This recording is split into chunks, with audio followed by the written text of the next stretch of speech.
Isang sugatan habang 40 pamilyang nawala ng tirahan sa nangyaring sunog sa isang barangay sa Pasay City. Pawang gawa sa light materials ang nasa 40 bahay na natupok. Jim Botejano, magpabalita. Ginising ng nagngangalit na apoy ang mga residente sa bahagi ng San Juan, Barangay 7 sa Pasay City, pasado alas 11 kagabi. Agad itinaas ay kalawang alarma ang sunog bilang hudyat sa karagdagang pwersa ng bumbero. Aabot sa mahigit 70 BFP at fire volunteer ang rumisponde sa sunog. Ayon sa Bureau of Fire Protection, aabot sa 40 bahay ang nilamon ng apoy na pawang mangyayari sa light materials. Dito sa nasunog na light materials, meron tayong high-rise sa tabi. Yung 7th floor, kinain ng apoy ang 7th floor yung may balkonahe nila. Pero ang mga nandun naman, mga easy fuel lang, mga papel at saka mga damit. So, upon approach ng mga firefighters natin with self-contained breathing apparatus, nakuha naman, napatay nila kaagad yung apoy sa 7th floor. Bukod sa mga bahay na nasunog, may nadamay rin na ilang sasakyan na nasa parking area. Susunog sa adjacent area siya, parking yung gilid. I think nung nandun po ako, mga around 5 vehicles ang nadamay.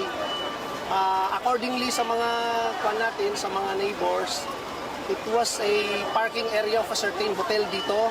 So medyo maganda yung approach ng mga kabumberohan natin kasi maluwag yung parking area. So nakamaneuver sila kaagad.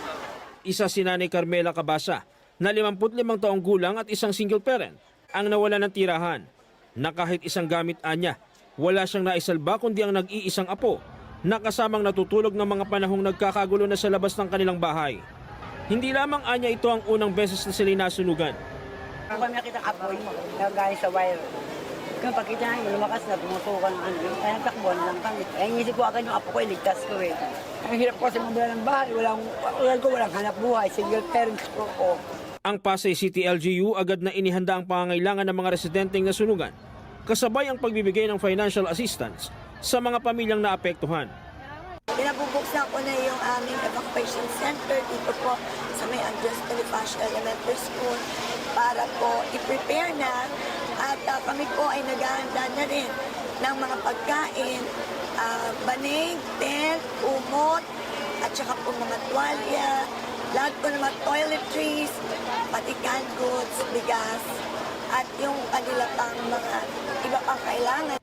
Sa kabila nito, may paalala ang alkalde ng Pasay sa publiko. Sana po lagi tayong maging handa at huwag matataranta sa tuwing magkakaroon ng ganitong sunog dahil equipped naman po tayo at Alauna 11 ng madaling araw ng tuluyang mapula ang apoy. Patuloy pa ang investigasyon at mapping ng BFP para matukoy ang kabuang pinsala at halaga sa nangyaring sunog. Jim Tejano, para sa mata ng Agila, matatag, matapang, matapat.